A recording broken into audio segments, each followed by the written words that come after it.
to see, all that you taste, all you feel, and all that you love, and all that you hate, all you distrust, all you save, and all that you give, and all that you deal, and all that you buy, beg, borrow, or steal, and all you create, and all you destroy, and all that you do, and all that you say, and all that you eat, and everyone you meet, and all that you slight, and everyone you fight, and all that is now, and all that is gone, and all that's to come, and everything under the sun is in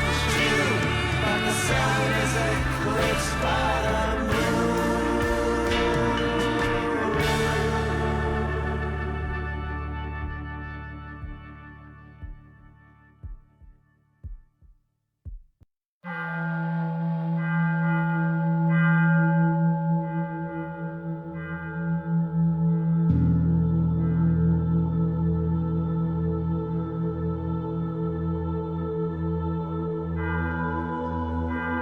And so I'd like to have your attention, please. And we want to welcome all of the viewers on the internet across the planet. It's my great honor to introduce what I sincerely believe one of the most brilliant minds on the planet, and not simply a man of tremendous intelligence, but a man of great heart, a man of great kindness and humility, and what I consider to be a spiritual leader, because it is the combination, it is the joining of science and sacredness that we need to move forward.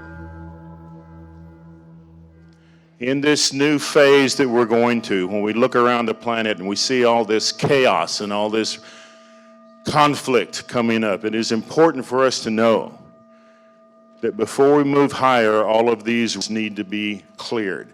And this next presentation that you are about to hear is extremely important.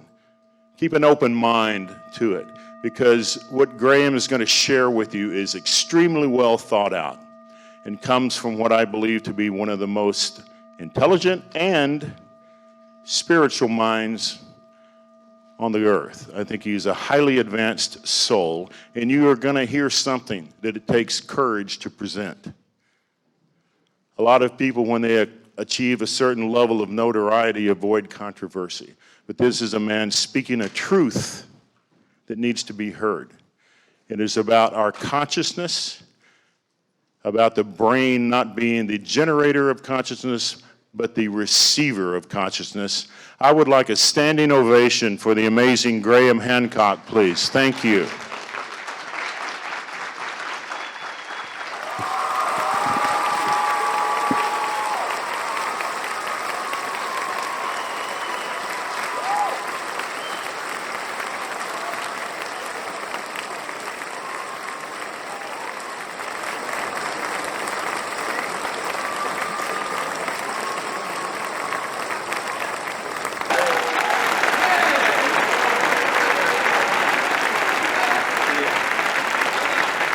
Thank you very much indeed, ladies and gentlemen. Thank you. My talk yesterday was extremely long. Today's talk, I suspect, will be shorter.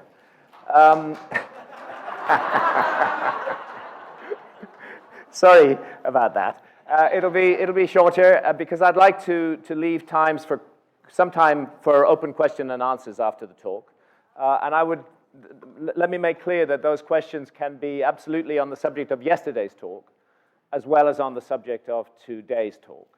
I'm open to anything, and I'll do my best to answer. And then afterwards, as James kindly said, I will be sitting next door for about an hour. I'd be very, very happy to sign books. Listen, as an author, I am nothing without my readers, absolutely nothing. It's my readers who give me the strength to do what I do. Otherwise, I'm just a guy who sits in front of a computer and taps on keys.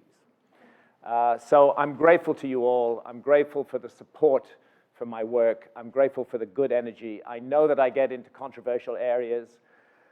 And whenever we get into controversial areas, it's inevitable that we may please some and displease others. I hope that what I have to say today will not be too displeasing to you. I just seem to be this kind of contrary character. It's been the story all my life. Can we get more light on you? More light on me would mean a bit less light on the screen. But I don't know. Let's experiment if somebody is dealing with the lights. Does that sound better? I just buttoned my shirt. That did the trick. Okay, so the subject is psychedelics and civilization. And I want to start by making something very clear. Psychedelics are not for children. Psychedelics are extremely serious business. I just feel that in the present organization of our society, with the irrational and deeply hateful so-called war on drugs, which is really a war on people, resulting in more than 750,000 convictions in the United States each year simply for possession of marijuana, that this is not helping us to keep these powerful substances out of the hands of children. I think the legalization and regulation of these substances is the way to go, and that the whole process should be governed by love and care for one another.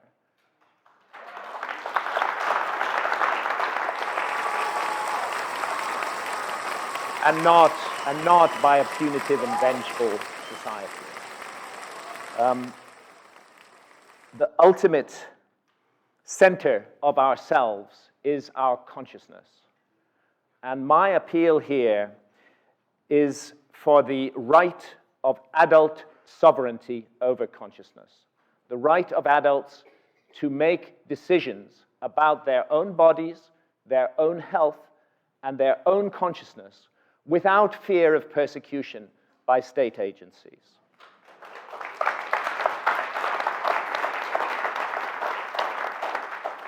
I will be mainly dealing with psychedelics today, but I'll also inevitably touch on some other substances. It's interesting, if we go to ancient Egypt, that actually rather positive references were given to opium, believe it or not, in lessons written on the walls.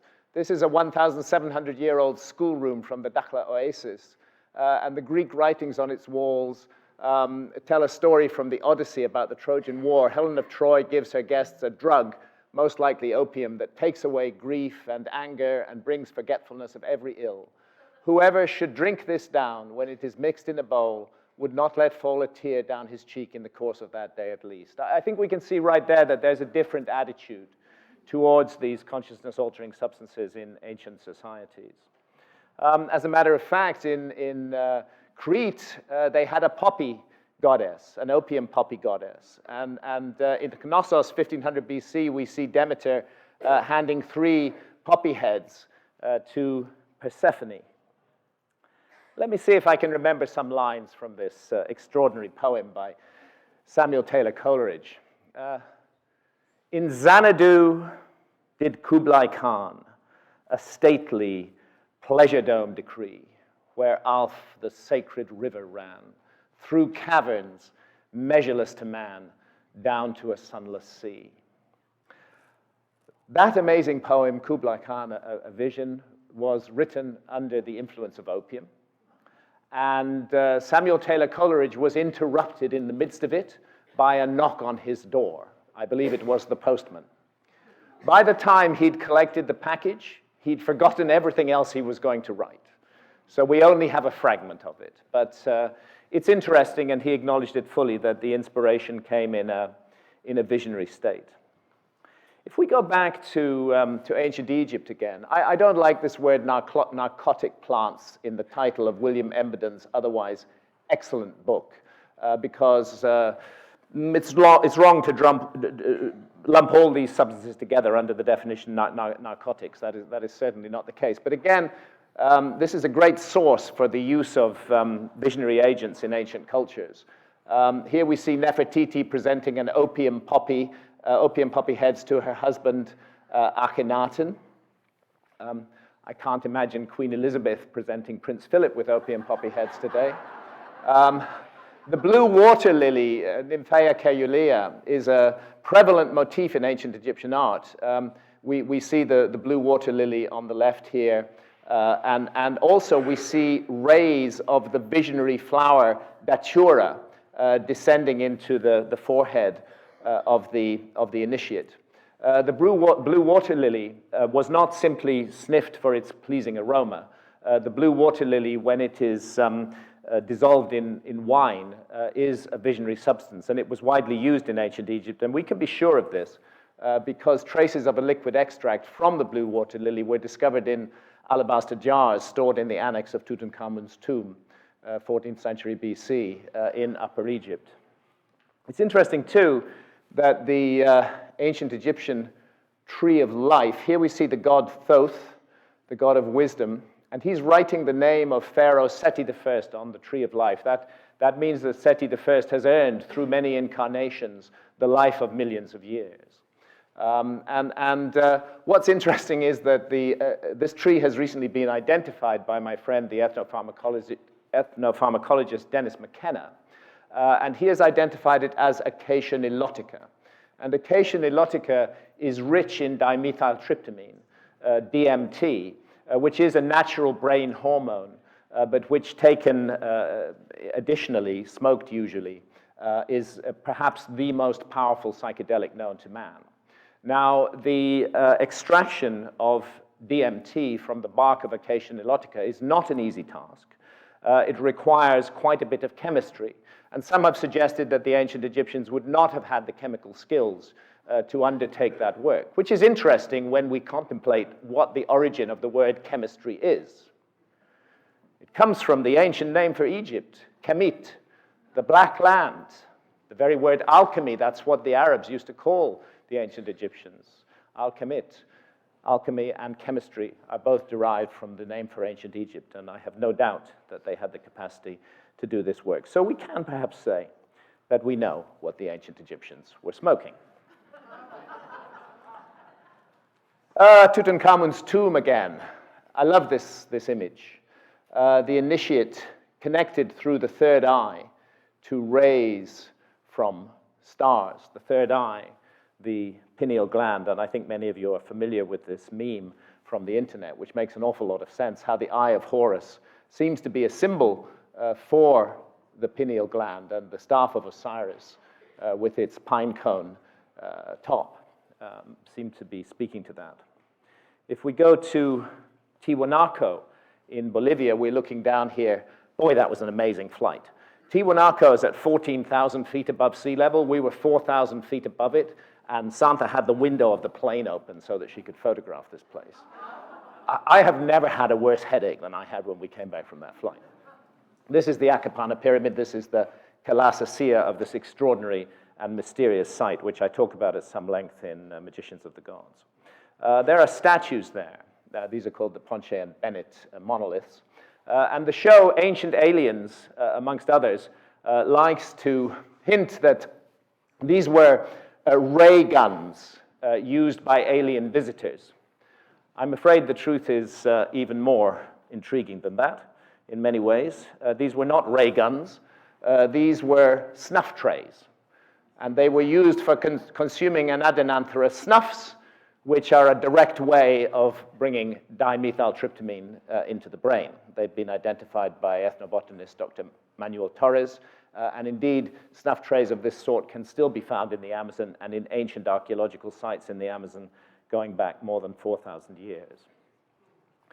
The earliest pyramids so far found in the Americas are at Caral, about 100 miles north of Lima in Peru. Actually, it turns out this civilization, which was hardly known about 15 years ago, now been extensively excavated, and it's overthrown quite a number of preconceptions. It was a preconception of archaeology that big city cultures somehow would be built around warfare, that they would make war on their neighbors and organize themselves efficiently, and so on and so forth. But it turns out there was no war in Caral. They lived in peace and harmony with all their neighbors. They traded with all their neighbors. They didn't know what war was. And amongst the imports to Caral were hallucinogenic snuffs from the Amazon. Here is Francisco de Orellana. He was a conquistador. In 1541, he took a hunting party of about 20 men in a longboat on what they thought was going to be a day's excursion on the Amazon to bring back some game. The Amazon disagreed, and 4,000 miles later, they ended up in the Atlantic Ocean. Along the way, Orellana said that he saw signs of high civilization in the Amazon and great cities with fantastic art and intelligence manifested there. And fertile gardens growing crops in the heart of the Amazon, this area that was supposed to be only a habitat for hunter-gatherers. Subsequent generations disbelieved him. They thought he made it all up just to aggrandize himself and his fantastic journey. But the tragic clearances of the Amazon that are now underway have shown us that Orellana was telling the truth. Because the remains of huge cities are being found in the Amazon jungle. And we are beginning to understand that the Amazon jungle is not a pristine habitat, but a habitat that mankind has engaged with for thousands and thousands of years. In a sense, it's a gigantic garden. It's the gigantic garden of our planet, a sacred realm that we should protect and love with all our hearts as it loves us. Rainforest soils are not good for agriculture. That's why it's so stupid to cut down the rainforest so you can plant soya beans to feed cattle so we can all eat hamburgers. What a really bad idea, you know? But some ancient culture in the Amazon more than 11,000 years ago created a man-made soil, terra preta, an organic soil which to this day continues to rejuvenate itself. And spots of this incredible fertility are found all along the Amazon basin. And this is the gardens that Orellana talked about. And people today are still planting on this soil when they can find it, and it never becomes exhausted. It regenerates itself. It's almost magical in its properties. And something else emerging from the Amazon are huge earthworks and geoglyphs, and even megalithic stone circles are being found in the Amazon. Clearly, just as beneath the waves of the ocean, we have lost part of the story of the human race. Just as beneath the sands of deserts, we have lost part of the story of the human race. So also, I believe, immersed in the Amazon jungle, we have lost part of the story of the human race. The Amazon is home to, about 150,000 different species of plants and trees. One of them is known botanically as Psychotria viridis. They call it chacruna in the Amazon. And the leaves contain quite a high concentration of pure dimethyltryptamine, DMT.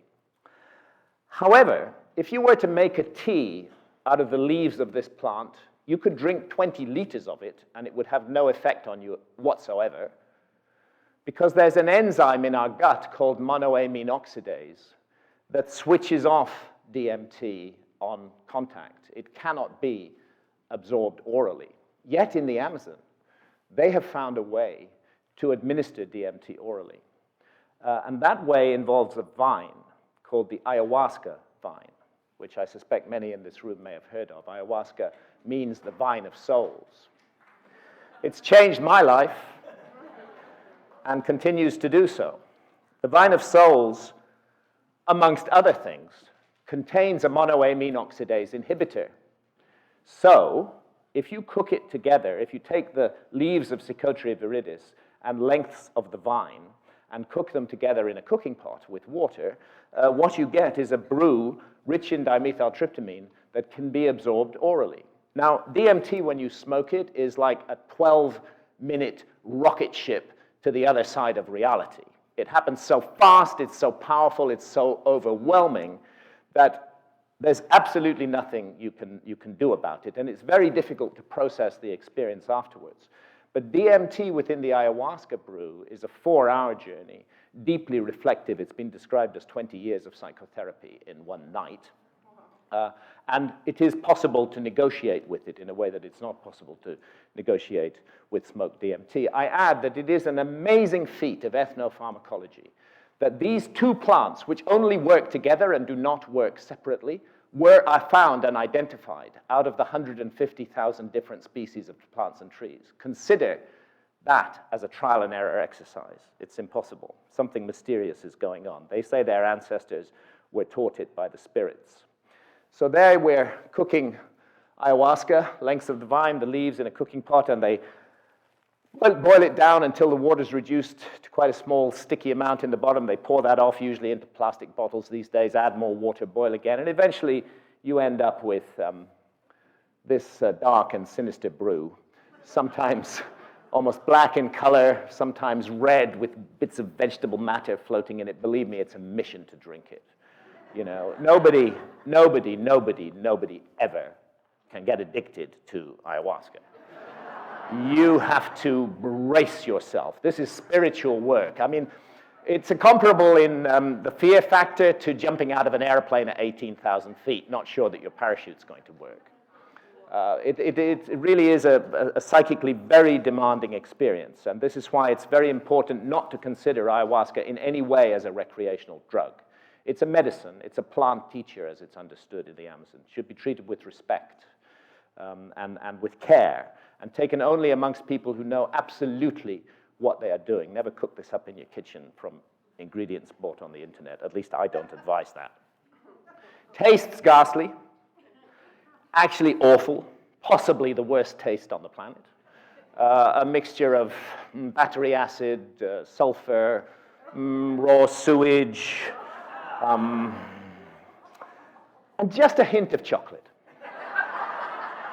Shudderingly awful, but as it passes your lips, you know that you have entered into a relationship with something extremely serious. And for about 15 to 20 minutes, you can still walk around. After about half an hour, you want to lie down. Then the sweats start. Then you start to feel a bit giddy and nauseous. I'm afraid the news is that during the night, you are likely to vomit 4 or 5 times. Buckets are provided. And diarrhea, too. It's called the purge in the Amazon. This is difficult for us Westerners to adapt to. First time I had to do this in the Amazon, I didn't like the idea at all. We're very inhibited in Britain, you know. But prospect of running behind a tree and everybody in the circle hearing me was almost more than I could bear. But then when I got behind the tree, I wasn't sure whether that huge spider was real or visionary.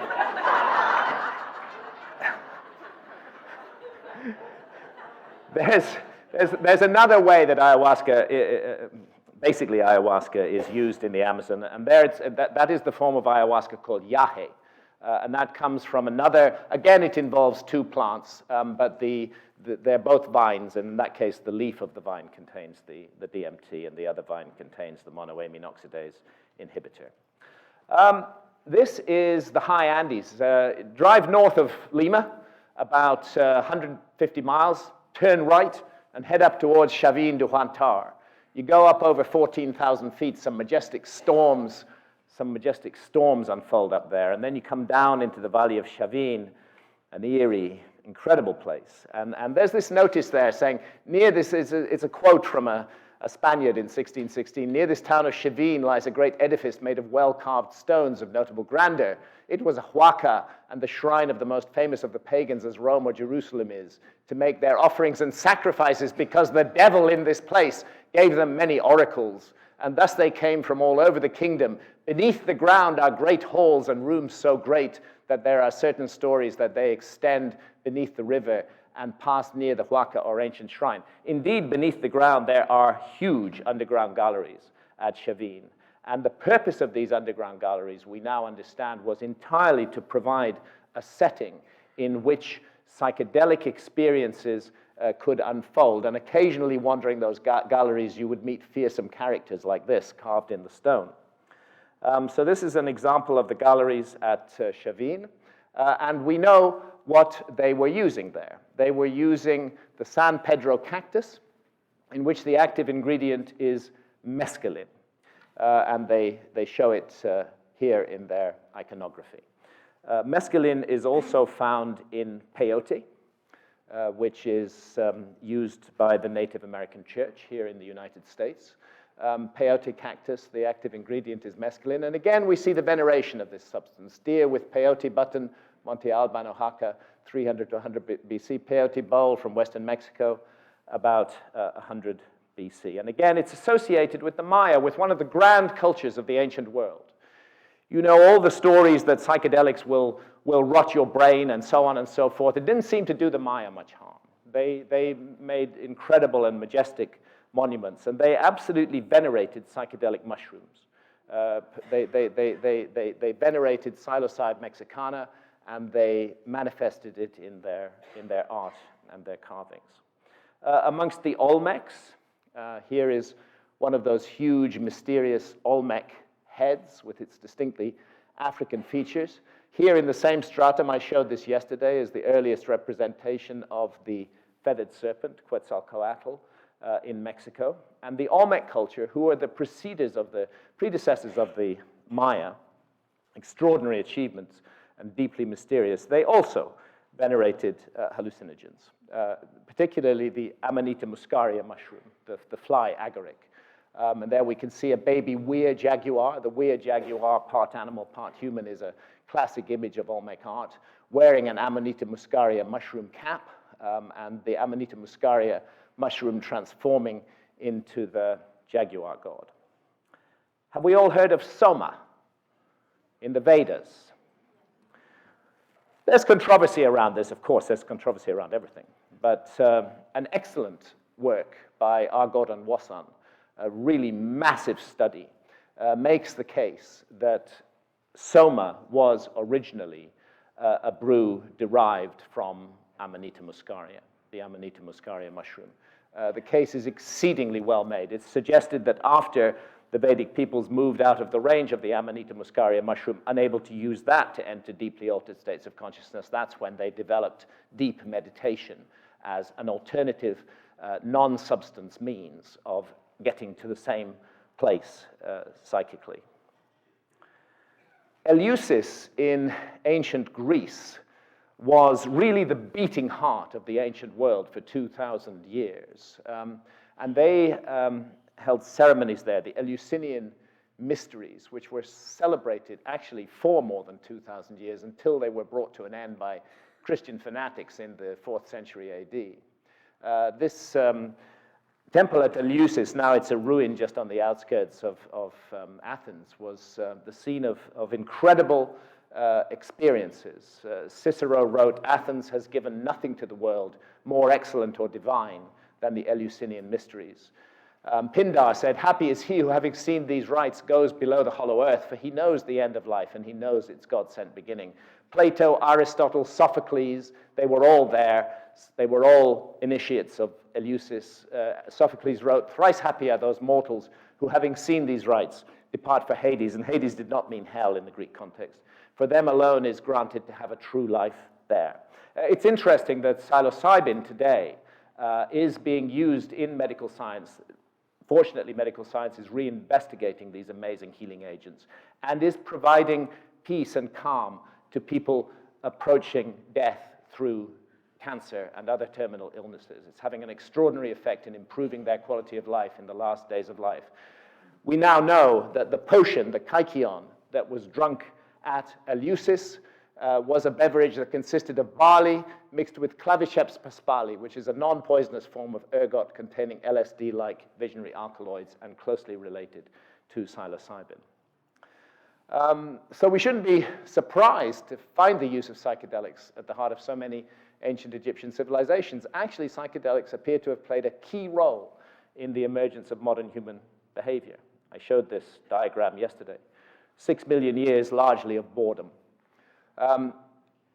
Our anatomically modern ancestors appear about 200,000 years ago, although we may find earlier examples. For the first 2.5, we did nothing actually until 2.5 million years ago, or at least we left nothing in the archaeological record. And then we started to make stone tools. And once we'd started these stone tools, having invented them, we stuck with them without any change for the next million years. That tells us that cultural ideas are being passed on, but also our ancestors are incredibly locked into a narrow frame and unable to think outside the box. And even when they do change the tool type, why, they stick with that for more than 1 million years as well. And it's only after about 100,000 years ago that we start getting evidence of what I would call the modern human mind. And my view is that in that ancient world 100,000 years ago, there was an advanced civilization coexisting with hunter-gatherer peoples, just as our advanced civilization today coexists with hunter-gatherer peoples. And this work, the work of the Painted Caves, was the work of hunter-gatherer peoples, and it's intriguing to see their incredible art. As a matter of fact, when this art is of stunning complexity. Picasso said that we have invented nothing after he saw Lascaux.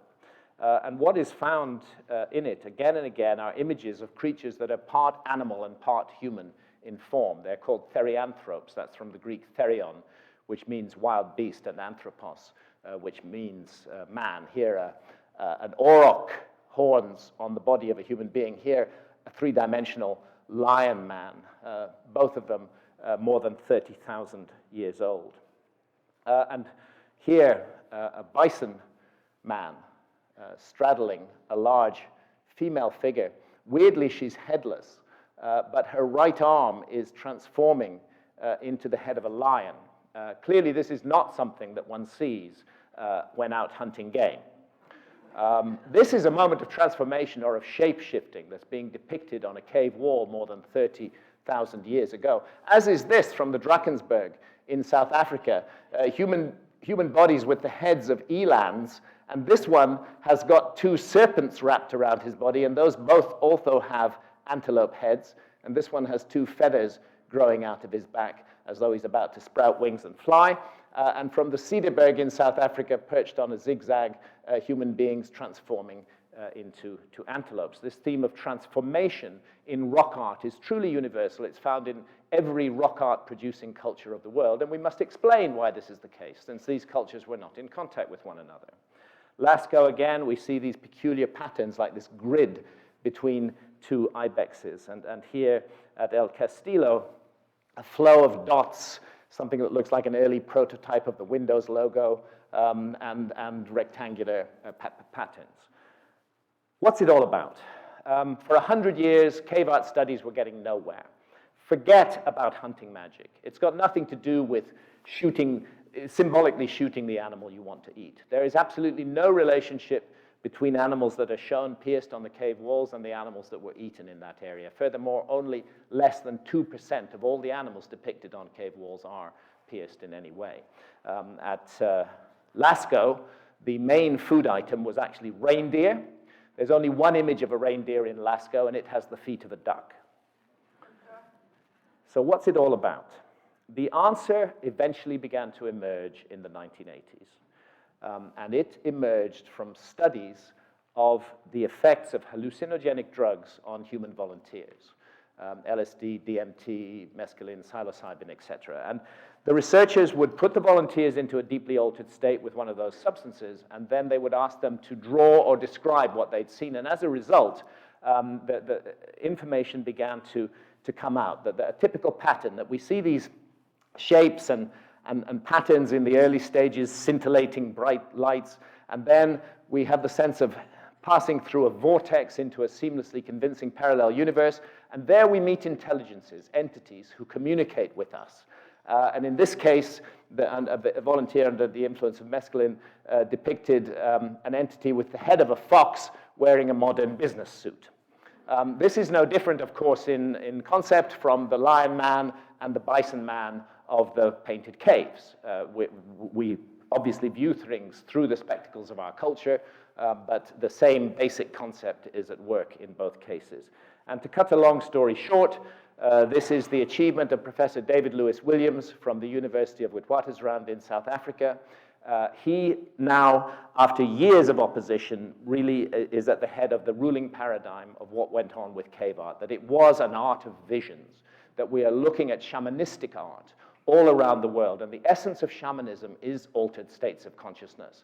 And what the shamans were doing was entering deeply altered states of consciousness, returning to the normal alert problem state of consciousness, and then painting on the cave walls what they'd seen.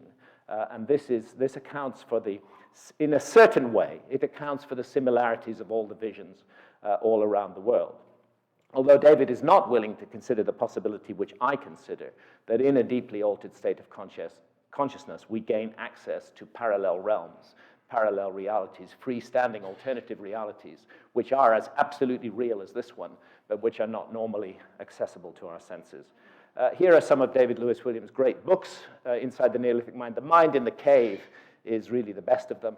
As I say, he's won over the majority of anthropologists and archaeologists to his neuropsychological theory of cave art. If there was any doubt, this cave has settled it. The Selva Pascuala mural in Spain, we see depicted on the walls Psilocybe hispanica, a known psychedelic agent. It isn't the earliest evidence for magic mushroom use in Europe. That evidence has been there all along in the nature of the art itself.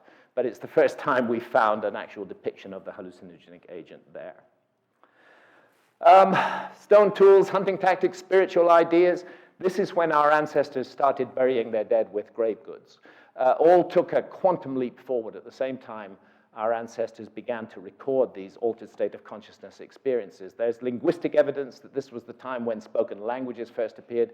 It's actually regarded as the most significant change in the whole story of human behavior. And what we can say is that it correlates absolutely with the use of psychedelics. Was it causative? Did the psychedelics cause us to take a great leap forward, or is it simply that the two things happened coincidentally side by side? I leave that to you to decide. I think we need to take a fresh look at ancient art from all around the world. Maybe psychedelics have played a much greater role in the story of civilization than has hitherto been admitted. So, for example, this Tortita ceramic from Ecuador, we see that same kind of transformation process as we see in the painted caves. And here, an Olmec stone figure with feline features, classic therianthropes. We only see these things in altered states of consciousness. By the way, dreaming is also an altered state of consciousness. If we go back to the story of Theseus and the Minotaur, of course, the Minotaur is a classic creature of vision, a bull man wrestling with a lion from Akkad, these figures from Mesopotamia. All the ancient Egyptian deities are therianthropes, whether it's the Sphinx, actually, with his human head and lion body, whether it's Thoth, whether it's Anubis. Here we see the initiate looking at her own soul, which has taken the form of a bar bird, a human-headed bird. So it's reasonable to wonder why actually is our society so rabid about consciousness-altering drugs and plants?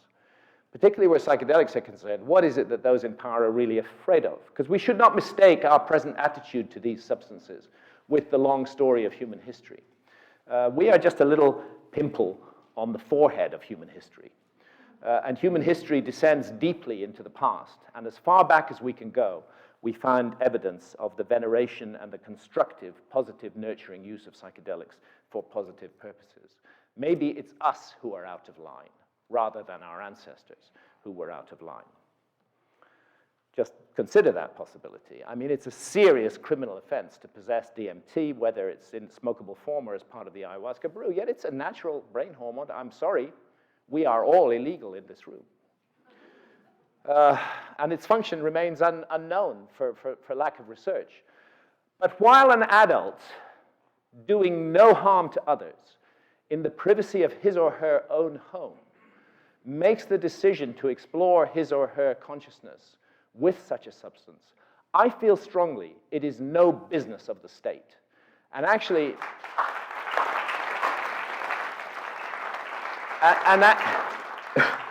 thank you. And actually that the state is pressing psychological buttons with this argument about the war on drugs. It's actually using it to insidiously extend its control over all and every aspects of our lives. And I think it's time we recognize that our consciousness is our business. We already have very appropriate and correct laws to deal with negative behavior towards others. If we get in the face of somebody else while under the influence of a psychedelic, we already have laws to deal with that. We don't need new laws that seek to patrol and control and imprison and limit and narrow our consciousness. And it's also hypocritical because this is a society that allows big pharma to make billions of dollars every year from consciousness-altering drugs. whether it's Ritalin for so-called attention deficit disorder or the antidepressants, Prozac, Seroxat, and so on. I had an episode of depression in the 1990s, and I was put on Prozac and then Seroxat. And these, in my opinion, perhaps they do have a function, but for me it was a horrible experience. And I found myself for the first time in my life entertaining suicidal thoughts when I tried to get myself off Seroxat. It actually took me 6 months cutting those pills down into tiny slivers to get off it without killing myself. But I eventually got off it, and it was a great relief, and the effects of it were far, far worse than the effects of the depression, which it did not help. So I think we have to examine our attitudes. This is a society that is not against altered states of consciousness per se. It's a society that says certain kinds of altered states of consciousness are okay and other ones aren't.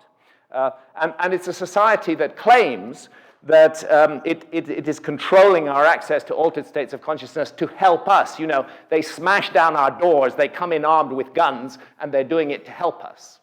It's a society that claims that, and claims that it makes these drugs illegal because they're bad for our health. So why isn't alcohol illegal? Because alcohol is actually far more dangerous than any of the scheduled drugs, far more dangerous. What is it, 30,000 people a year killed in the United States in drunk driving incidents? The effects on our health, the effects on the liver, the social disorder that spreads with alcohol, yet it's a glamorized drug in our society. So I just want you to be aware of the hypocrisy at the heart of our society's attitude to altered states of consciousness.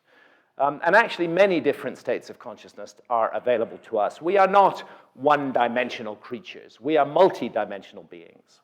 Our society today particularly values and glorifies what I call the alert, problem-solving state of consciousness. And that's in a social framework of top-down control. Now, let me be clear. I'm not against the alert, problem-solving state of consciousness. It has a role to play. Whenever I get on an airplane, I want the pilot to be in an alert, problem-solving state of consciousness. And I require him to stay in that state until he lands me safely on the ground. Afterwards, what he does is entirely his own business as far as I'm concerned. I think that alcohol and the antidepressants are tolerated because they don't challenge the alert problem-solving state of consciousness. They don't challenge its monopoly. Actually, they rather strengthen it. If you're depressed, they help you to carry on doing your job. And if you need, let's face it, when we have a glass of wine at the end of the day or a beer, the taste may be nice, but primarily we're not drinking it for the taste. Be honest. Primarily, we're drinking it for that little buzz it gives us, that little detachment from the cares and worries of the day. Psychedelics, on the other hand, lead to questioning of the established control system of our society and of the states of consciousness that serve it. Now I'm going to get even more controversial. Okay, we're going to spend 5 minutes with the Gnostics, the predecessors of Christianity. It's important to, well, the early Christians actually were Gnostics. It's important to be clear that what the Gnostics had to say about Jehovah, Yahweh, the patriarchal father God, is not to be confused with what they have to say about Christ.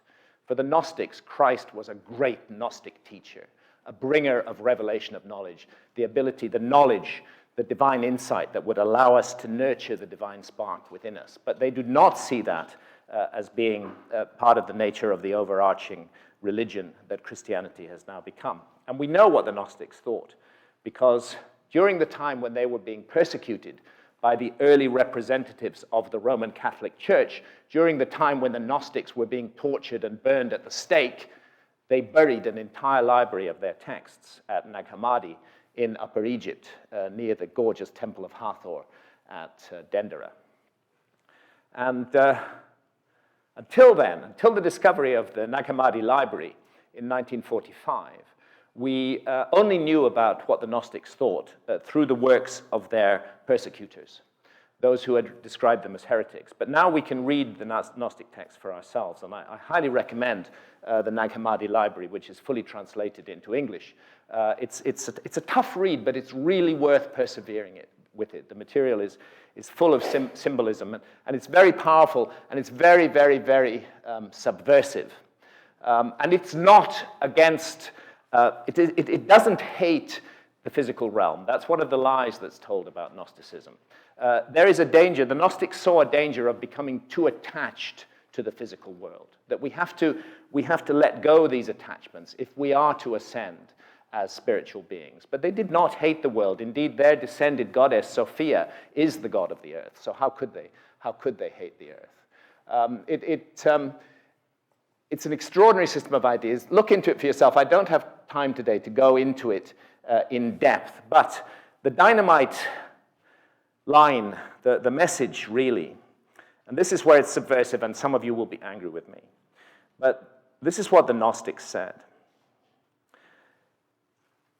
Do you remember the movie, by the way, The Usual Suspects? There's a line in that. The greatest trick the devil ever played was to convince the world he did not exist. The Gnostics took it further. The greatest trick the devil ever played was to convince the world that he is God. And that's why they were persecuted by the Catholic Church, because the father figure, Yahweh, Jehovah, Allah, God, all those figures for them were one entity. They called him the demiurge. And they looked at the behavior of the demiurge, this jealous God, this angry God, a God who can play a trick on Abraham and tell him to sacrifice his own son and then reprieve him at the last minute. This demanding, warlike God who wants to be worshipped and adored at all times. The Gnostics saw him not as a God, but as a demon who had successfully pulled off the trick of convincing the world that he is God. He's the chief of the archons, a malicious, jealous, egotistical, minor supernatural who under many names and guises has deluded many into believing that he is God, our creator and the creator of the world. Envying the divine spark within us, the demiurge and his archons seek to mislead and enslave mankind and work to prevent us from ever awakening to our true potential. Thus, the archons, these evil angels who disguise themselves as human beings, spread fear and hatred and suspicion amongst us and drive us into all manner of reckless crime, into wars and frauds and all things hostile to the nature of the soul. So the Gnostic story of the Garden of Eden is completely different from the normal story. In the Gnostic story of the Garden of Eden, the serpent is the good guy. He's saying to Adam and Eve, you must have knowledge of good and evil. If you are to grow, you must make choices between good and evil. These will define you. This is how we grow our souls in what James Tyberonn rightly calls this university of duality. I'm not saying that duality is all there is, but I'm saying on this plane there are lessons to learn from duality. And that demiurge in the Gnostic system was denying us those lessons. And when you look at the Gnostic idea of the tree of life, lo and behold, you discover that it's a psychedelic mushroom.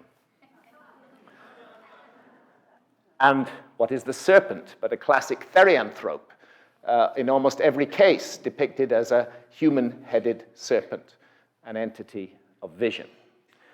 And of course, we know the story that Adam and Eve, for eating of the tree of knowledge of good and evil, were driven out of the garden humiliatingly, and the garden was closed off to them forever. The Gnostics also saw the flood in a different way. They didn't see it as being sent to punish.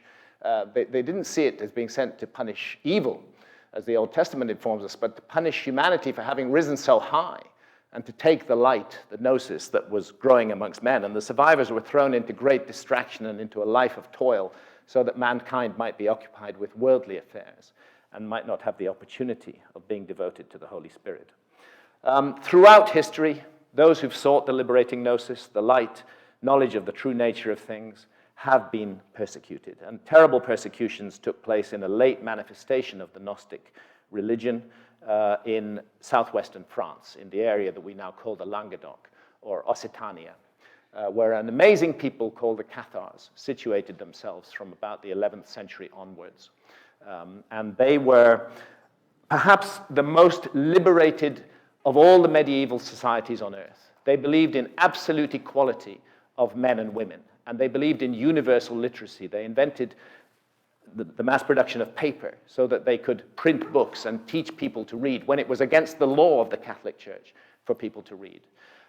They amongst them were the troubadours, great poetry, great songs, a free and equal, extraordinary society, far ahead of its time. But there was just one problem. they believed that the Pope was the devil's agent on earth. And that was a dangerous thing to believe at that time. And the result was a horrendous persecution called the Albigensian Crusades. Albi was one of the cities of the Cathars. This army, seething with harm, was led by a bishop, was sent down from northern France, and their mission was total genocide. They were to wipe the Cathars out to the last man, and that's what they proceeded to do. The Cathars fought back, but it was an unequal struggle. And eventually the burnings at the stake began, and the burnings of their books, and the attempt to obliterate everything that they had discovered and everything that they had known. Consider what it takes to tie a fellow human being to a stake and burn them in the name of God.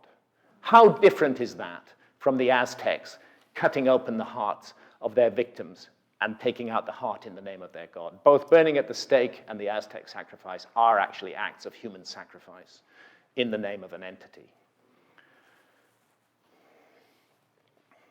From the Gnostic point of view, the demiurge and his servants are always trying to steal the light. And if they're right about that, then how might we expect these archonic forces to manifest today? I fear that this is one of the ways. In the priests and the rabbis and the mullahs of the powerful monotheistic faiths. These faiths were rooted and grounded in great insights, but they have become huge bureaucracies, power structures, and they divide us from one another. They seek to say, you know, the Muslims say, we're absolutely right, and everybody who doesn't believe what we believe is wrong, and actually they're so wrong, we're going to kill them. And it wasn't that long ago that the Christians were doing the same thing. The last burning at the stake was in the 1700s. These religions, again and again, they talk the talk of peace and love, but they walk the walk of fear and hatred and suspicion. We've seen it recently with the death cult called ISIS, which set out to massacre the Yazidis, for example, and is still committing grotesque acts of murder all over the Middle East. The Yazid religion had its roots in ancient Gnosticism. Another archonic agent is, of course, the state, which takes our money to control us and to misuse our money. And far from encouraging individual responsibility, seeks to deprive us of responsibility and spreads fear and hatred and suspicion, because that's how states make themselves strong, by making the people feel that the state must be their protector against these horrible enemies out there. And then what about the big corporations? Aren't they depriving us of our rights too, to make decisions about ourselves? All of them tick the boxes for the archonic agents that are described in the Gnostic texts, as indeed does rolling 24-hour news and this guy and all of this stuff, which just, you know, fills our brains with a feeling of fear. Bill Hicks rightly said, you know, that fear is the opposite of love. It's not hate, it's fear that's the opposite of love. And when we're fearful, we become irrational, and we start to close in on ourselves, and we're unable to make community with others who are just like us, but live in another land. All these archonic forces have, I would say, in the 21st century, conspired to create a kind of consciousness monopoly. They've given an effective monopoly to a single state of consciousness, and enforcing that monopoly with draconian criminal sanctions, I would say, is actually dangerous. It's possibly even suicidal for our society. You see, the alert problem-solving state of consciousness is good for a number of things. I mean, it's good for warfare, it's good for politics, it's good for commerce. It absolutely has its place. But the promise of endless prosperity given to us by a society that over-monopolistically depends on the alert problem-solving state of consciousness is obviously broken. We know the system is broken. We've all been through the hard times, and the hard times are not finished yet. Only a society that actually is completely insane and unconscious could allow the proliferation of horrible pollution on our planet.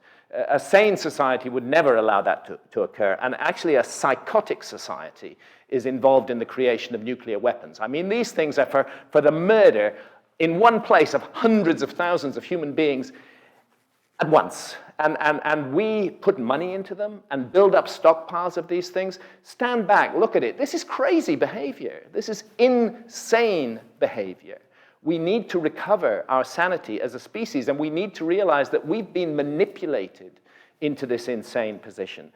Our much vaunted technological, rich, prosperous society can't even feed the hungry of the world.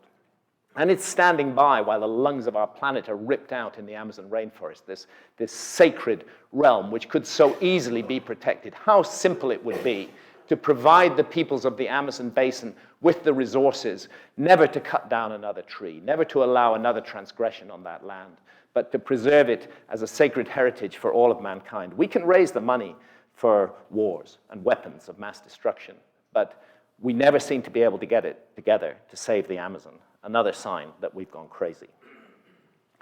We're not going to change our state of consciousness using the old state of consciousness. We need something new. The Gnosticism won't give it to us. It's been dead for 2,000 years. I think the answer lies in shamanism, an adapted form of shamanism, which is manifested in the Amazon jungle, where, as I said yesterday, there are still uncontacted tribes. And I had interesting conversations with shamans in the Amazon.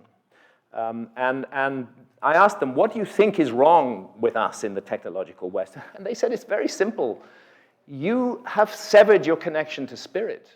If you do not reconnect to spirit, you are going to bring the whole house of cards down upon yourselves and upon us. And they feel it's so urgent that they are now undertaking reverse missionary activity.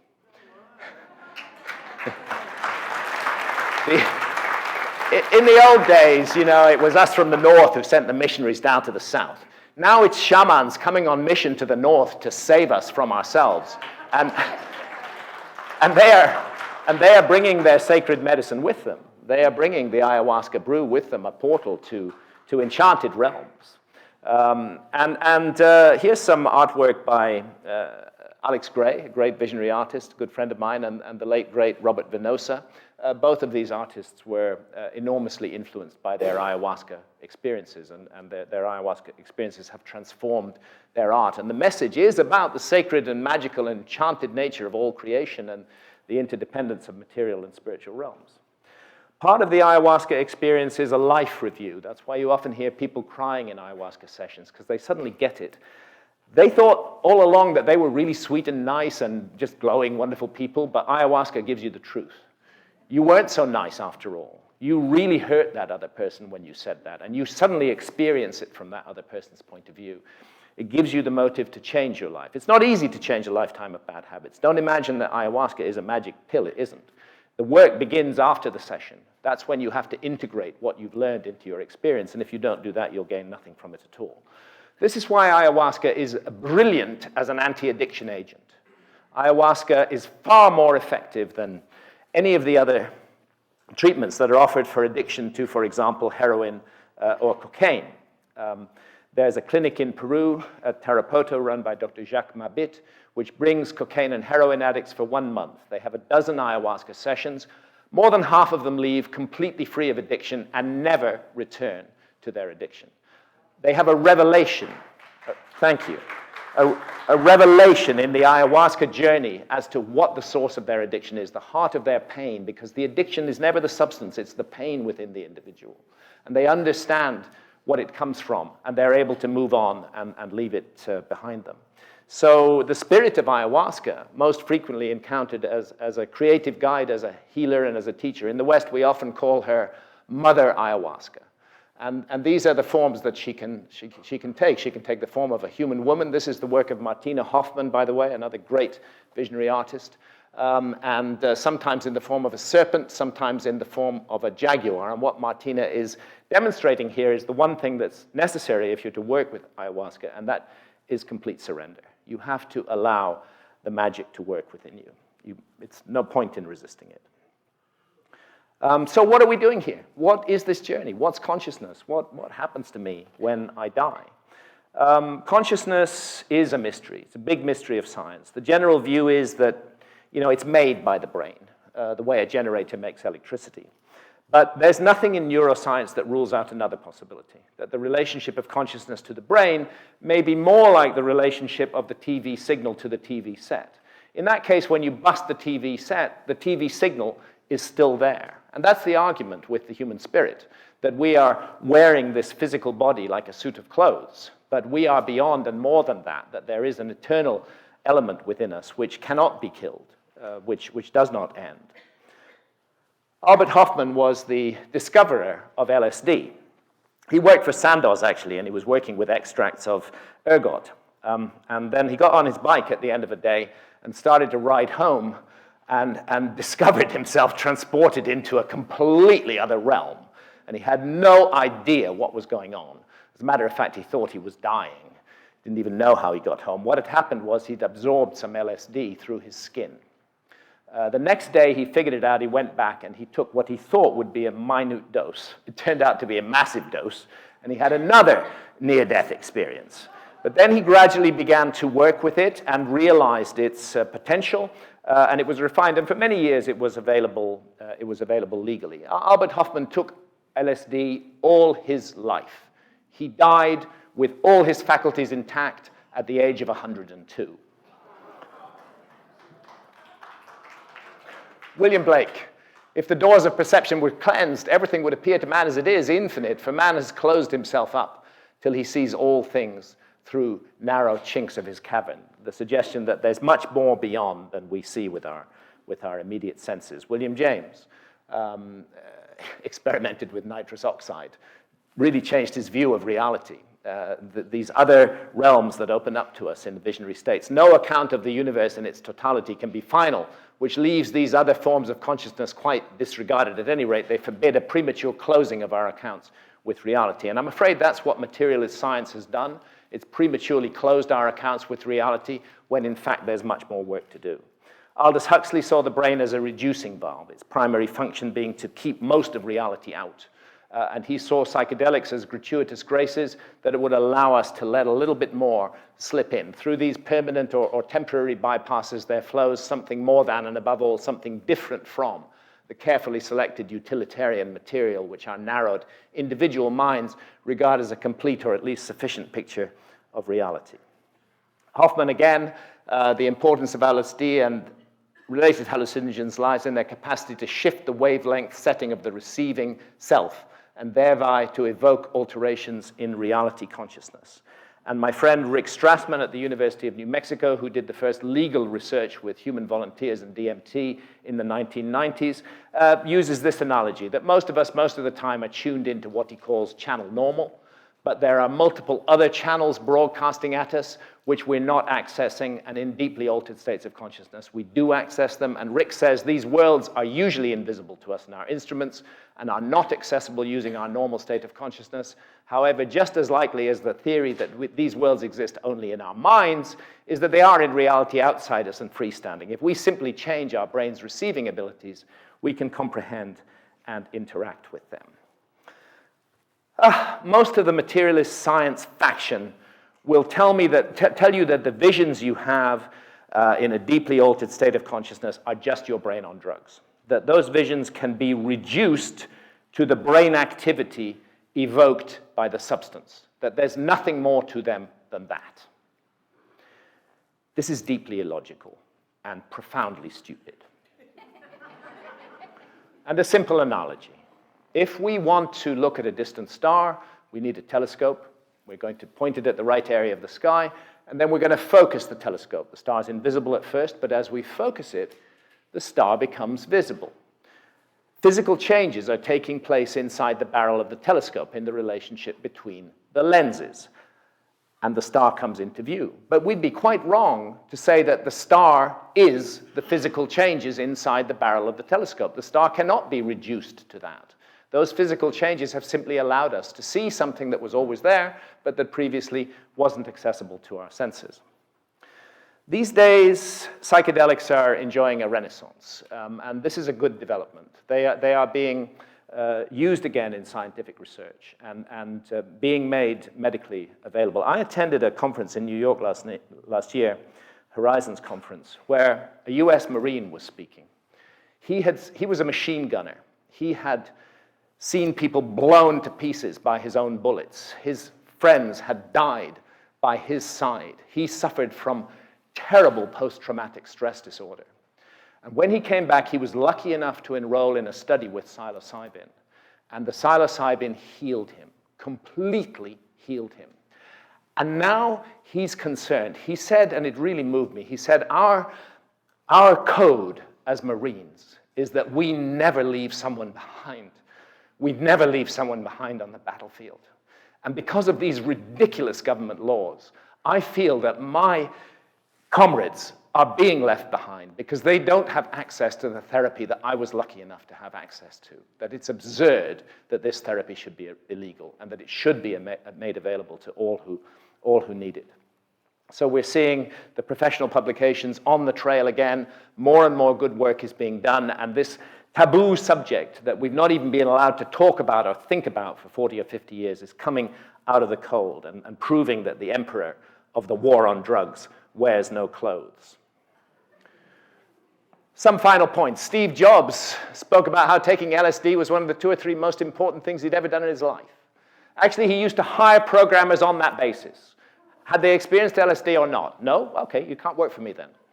And the connection between the psychedelics, the acid heads, the computer freaks, microchips, controlled light shows, LSD seances. Steve Wozniak later described in Time magazine how he got the concept of Apple, the first microcomputer, during an LSD trip. And this is controversial. Francis Crick, the discoverer of DNA. We're not saying that there wasn't a lot of work went behind the discovery of DNA, but Francis Crick said that when he really got it, when he really got the double helix shape, was while he was under the influence of LSD. He was a regular user of LSD in the late 40s and 50s when it was completely legal. So whatever these things are, they are, in my view, not brain candy. They can, used correctly, responsibly, with respect, with love, with good intention, they can be extremely positive and transformative agents. We should not turn our back on their healing potential, on their cosmogenic potential, simply because of ideology. We should engage our brains and think for ourselves. And some final thoughts here. The Gnostic story of the Garden of Eden, again. Knowledge of gnosis of good and evil, essential for the progress of the soul. And that figure of the serpent that we've been taught to revile and hate, who is the bringer of the word to Adam and Eve that they do need to eat of the tree of knowledge of good and evil if they are to evolve as spirits rather than just remain locked as meat robots in the prison of the demiurge. When they were driven out of the garden, it's interesting, the passage in Genesis. So he drove out the man, and he placed at the east of the Garden of Eden cherubims and a flaming sword which turned every way to keep the way of the tree of life.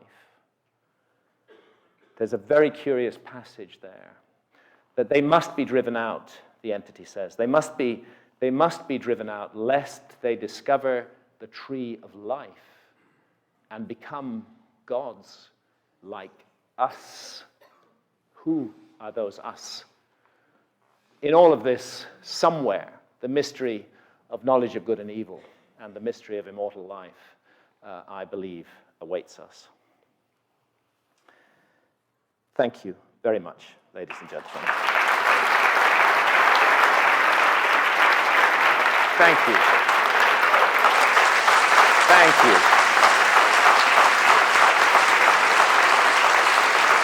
Thank you very, very much. Thank you. You are too kind. Thank you.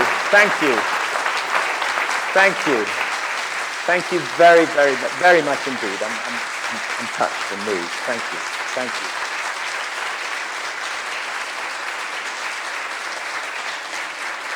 So, do we have time for some Q&A? I was just a little bit over an hour this time, not 2.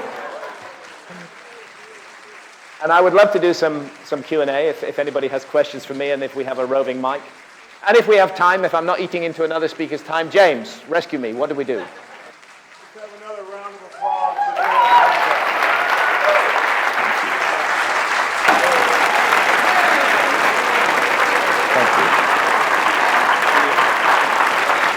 So let's do questions. Just come line up here.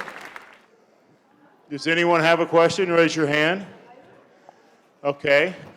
Please come up, Pilar, and I'll hand you the microphone. I had an ayahuasca last year. Okay. I had beautiful experiences of art. Hold it there. And my question... Put the mic closer. Okay. My question is about the word ayahuasca. Before we went to the Holy Land, I had a dream. And in that dream, a sacred geometry thing happened. I consulted God Google, and then a book came up that was called Ayahuasca, the Original Language. Now, hold in with me. We only have so much of our brain functioning, like 10%. Yeah, we're like icebergs. Right. 90% below the surface. And aren't we language? Language is very important, yes. Although I have to leave some space for telepathy. Oh, of course. But the question is this. Some of the disconnected parts, they're not gibberish. They are, or we have to untangle them. So they will, okay, I guess I don't have a question. Well, yeah, that's, if I could just say, that's part of the work of ayahuasca. It's rightly defined as a reintegrating the scattered and broken parts of ourselves. Pilar, you're an angel. I love you. And so who has another question? Asking my opinion of... I'm wondering about your thoughts on how we move forward with making these available, because I'm a medical doctor, and I've done a bunch of ayahuasca as part of an apprenticeship, and it was pretty transformative for me. Yeah. But I've also met people who've done ayahuasca like 100 times, and they're kind of stuck in that wheel of experiencing.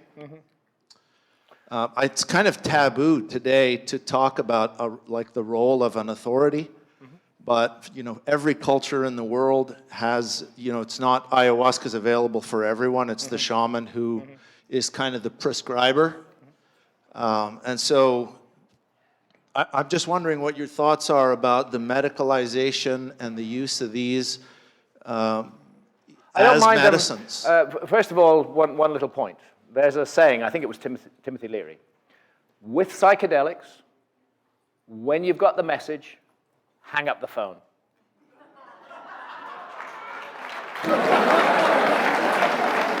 And that, I would say, is absolutely true. These are not necessarily intended for lifetime use.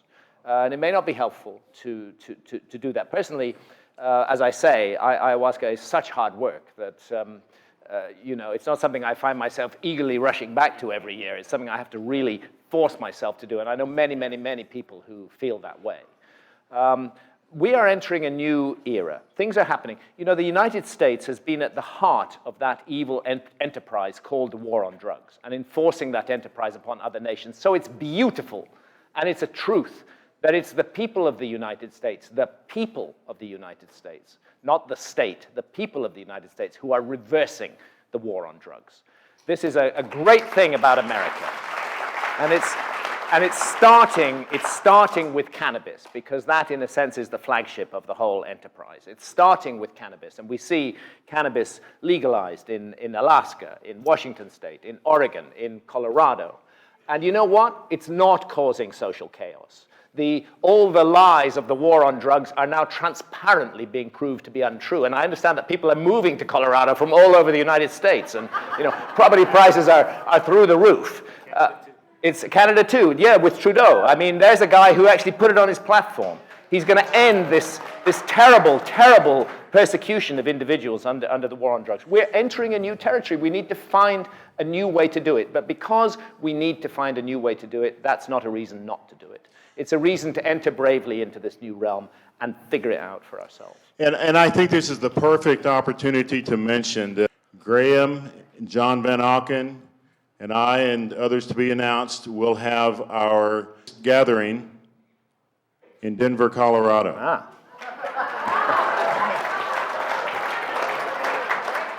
Where we can all, if we choose to do so, breathe the air of freedom. Yes.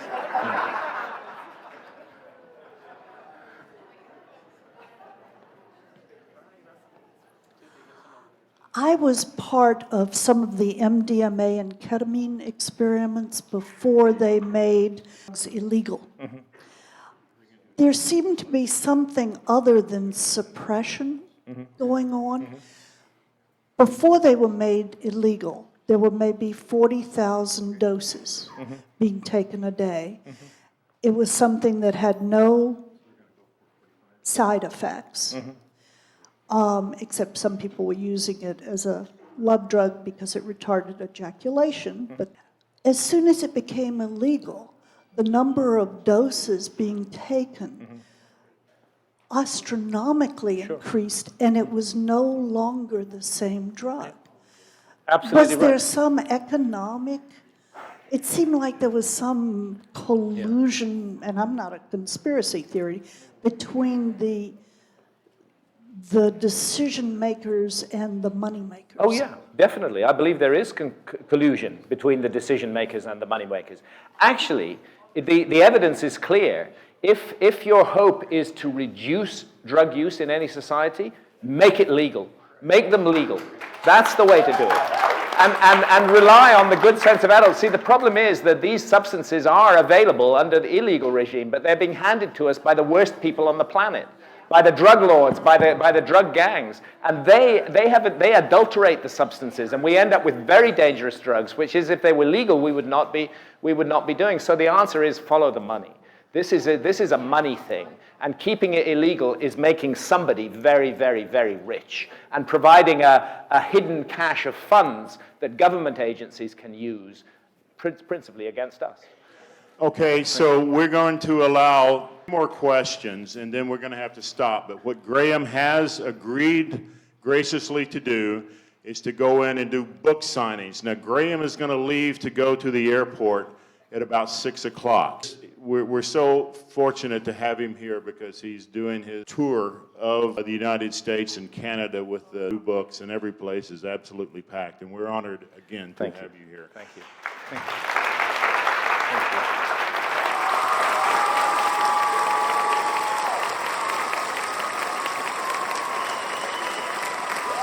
About Göbekli Tepe, is there any speculation as to why they would have buried it? There is speculation as to why. It comes from me. Okay. I think it was buried as a time capsule. I'm going to get a bit mystical here, but I think it was intended to be rediscovered in our time. Something's going on behind the scenes that we don't understand. The deliberate burial of a place like that, an enormous place, with such care and such attention, and so thoroughly done, only makes sense if they wanted it at some distant time in the future to be rediscovered. And whether by accident or by design, that's what's happened in our time. I can't propose anything else, and I'm not sure if anybody else has speculated on this. The next question is, you had mentioned a month-long program for addiction, and they utilized ayahuasca. Ayahuasca as an anti-addiction agent? Yes. Yes. And the names again of... Well, for example, the Takiwasi clinic in the city of Tarapoto in Peru is run by a French doctor called Dr. Jacques Mabit. Jacques Mabit. Jacques Mabit. Find him on the internet. You can absolutely find him on the internet. Okay. Yeah. Cheers. Thank you, dear. Thank you very much. Thank you. We've got a lady standing over. Oh, okay. Yeah. I don't know who's next, but Yeah. 2 more questions. Just very quickly, first of all, I'm proud to be from Colorado. Thank you. I love visiting Colorado. I know you're coming. Very practical question. I have been researching for about 3 or 4 years to do ayahuasca. Mm-hmm. And what is your advice on where to go, how to ferret out? You know? It's very difficult. All is not sweetness and light in the ayahuasca garden. There are, unfortunately, some real charlatans who attach themselves to ayahuasca. And we've become aware of a new phenomenon, which is that individuals who appear to be almost psychic vampires are going around attaching themselves to ayahuasca circles and using the vulnerability that ayahuasca brings to access other people psychically and harm them. I've got direct personal evidence of this, which I've written about on my website. It's a difficult problem We just have to engage our faculties as human beings and adults to try to solve this problem. I personally, these days, will not drink ayahuasca unless I know everybody else in the group or somebody I know and trust knows who's there with me. I don't want to drink ayahuasca with total strangers because I had the experience of my beautiful wife, Santa, being psychically attacked and made ill following an ayahuasca ceremony. So this is a very, very serious matter, and your question is very to the point. Word of mouth is very important. Is the shaman, is the facilitator a good person? This is the first thing. Any shaman, so-called shaman or facilitator who's developing a personality cult, run a mile. Ayahuasca is not about the personality of the shaman. Ayahuasca is about the medicine. And the shaman's only role is to facilitate it and protect the space. So word of mouth will get you a long way. I have, through experience and through contacts, a few retreats in Peru, one in Brazil and one in Costa Rica that I have, as far as I'm concerned, they're good places, and they've done good things, and I've heard no bad reports from them. So I'm always willing to share that list. It's a fact sheet. So you can drop me a line. I won't be answering emails until the 18th of December when I finally get home to England. You'll see me in Denver. I live in Alabama, Right. but almost out of spite, I stay very far away from the Bible. Right. And I guess just, I really don't know a ton about the Bible, but I guess my ultimate question is what really just caught my eye is how you were talking about the flood and how it was meant to happen, so Well, we don't succeed? The suggestion of the Gnostics was that it was intended to stop us realizing the divine spark within us, that we become so preoccupied with worldly affairs following such a disaster that we can't generate that. And that there was But why do they want to stop, inhibit Because- when we're so close? Because that is the mission of the demiurge in the Gnostic cosmology. I'm reporting to you what the Gnostics say, that he's not really God. The God is beyond all of that, far beyond all of that. This demiurge is a demonic presence which has attached itself to the earth and which is extremely jealous of the divine spark within humanity because we are connected to the true Godhead. We are both material creatures and creatures of divinity. And the project here on earth is to nurture and grow the divine spark within us. So the demiurge is the opponent of that. He wants to shut that down, do anything to stop us nurturing that. And it's a classic battle of good against evil, as a matter of fact, that's going on there. So is the Gnostics' faith to interpret what the Christians created as well as preach Gnostics that can is be within us? Gnostics can be separated from all the mainstream religions, although there were Gnostics in all of them as well, later getting persecuted. Look, this is a long issue. What I recommend to you is two things. First and foremost, the primary source, the Nag Hammadi library. It's available. You can get it on Amazon. Read it. Secondly, the best secondary source is a book called Not in His Image. Not in His Image. And it's by John Lamb Lash.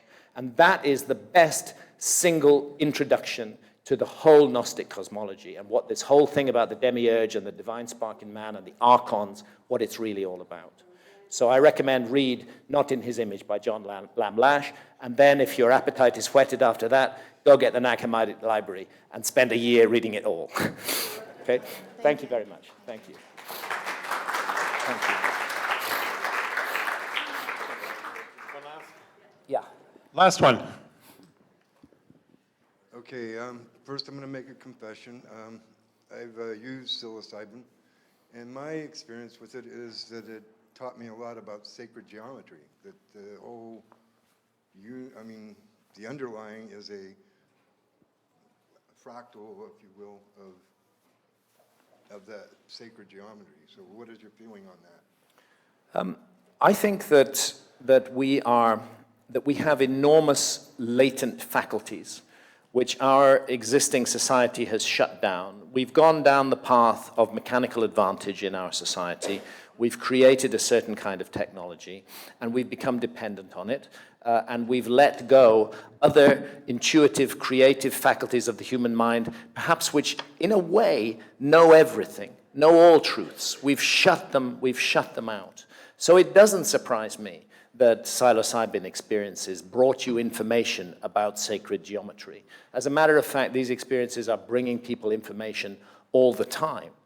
In my case, for example, with ayahuasca, having previously only written journalism and non-fiction books, I suddenly found myself inspired to write novels. And my readers aren't very interested, but I'm writing novels. And this creativity has come entirely from ayahuasca experiences, and was not. So this is novelty that I found within myself, literally novelty, something new that wasn't there before, or was it there before, but I wasn't aware of it. I think that's the case. So I'm suggesting that the information is there within you, and the psilocybin allowed you to access it. My best guess. Thank you, ladies and gentlemen. Thank you. Thank you.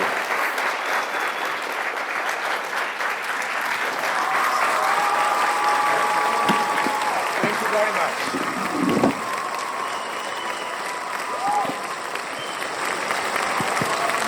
I have a couple of announcements, so please bear with us. We're going to be setting up for the channel in just a few moments.